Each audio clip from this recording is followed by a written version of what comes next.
తాతిరాజు జగం కథల్లో ఇవాళ ఒక మంచి కథ విందామా. ఈ కథ పేరు ఒకరి వేదన ఇంకొకరికి మోదన. రంగమ్మ, రేపొద్దునే బాబుగారు నేను చండీ అమ్మవారి దర్శనం గురించి కటక్ వెళ్తున్నాం.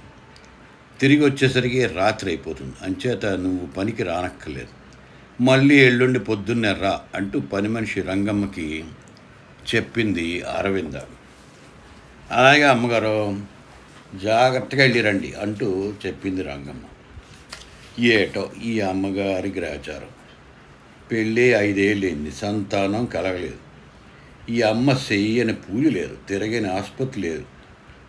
ఒకేపు వద్దు మొర్రో అంటే మా పిల్లలకి ఒరుసు కాన్పులు అయిపోతున్నాయి. ఎవడి తలరాత ఎవడు మార్చగలడు?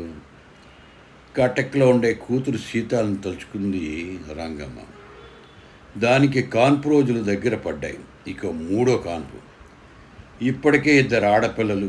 దాని మొగుడు అప్పలరాజు మగపిల్లోడు కావాలని మంకు పట్టాడు. అందుకే మళ్ళీ ఇప్పుడు అది గర్భవతి. ఏటవుతోదో ఏటో అంటూ నిట్టూర్చింది రంగమ్మ.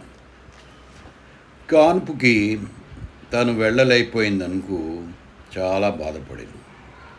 దానికి కారణం ఇంట్లో కదలలేని పరిస్థితిలో ఉన్న మొగుడు సత్తయ్య.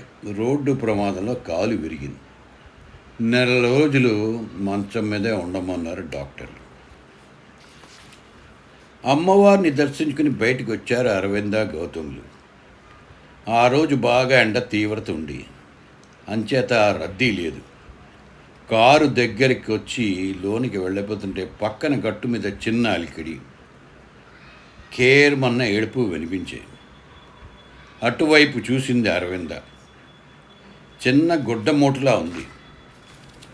విప్పి చూసింది అరవింద. పసిగుడ్డుకి ఇంకా కళ్ళు కూడా తెరవలేదు. ఆడపిల్లని ఎవరో వదిలేశారు. అరవింద చేతుల్లోకి తీసుకుని గౌతమ్ పిలిచి చూపించింది. ఇద్దరూ 4 వైపులా చూశారు. ఎవ్వరి జాడా లేదు. ఇప్పుడు ఈ పసికొందిని ఇక్కడ వదిలేయకూడదు, మనమే పట్టుకెళ్దాం. ఎవరిని అడిగినా ఏం చెప్తారు? పోలీసులోకి చెప్పండి అంటారు. అదంతా గొడవ అవుతుంది. అంచేత మనమే గుప్తెప్గా మన ఊరికి తీసుకెళ్దామని నిశ్చయించుకుని తోలో పాపకు కావాల్సిన పాలు, నీళ్లు, పడుకు పెట్టేందుకు చిన్న పరుపు అన్నీ కొన్నారు అరవింద, గౌతమ్. సాయంత్రానికి వాళ్ళు ఊరు చేరుకున్నారు. రంగమ్మ, పాపని చూసావా? ఎంతో ముద్దుగా ఉంది. ఇవాళ నుంచి పాప బాగోగులు అన్నీ నువ్వే చూసుకోవాలి.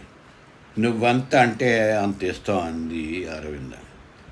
పాపని చేతుల్లోకి తీసుకుని ముద్దులాడి అడిగానమ్మా, ఇన్నాళ్ళకి నీ కోరిక తీరింది, చక్కగా చూసుకుంటాను అంది రంగమ్మ.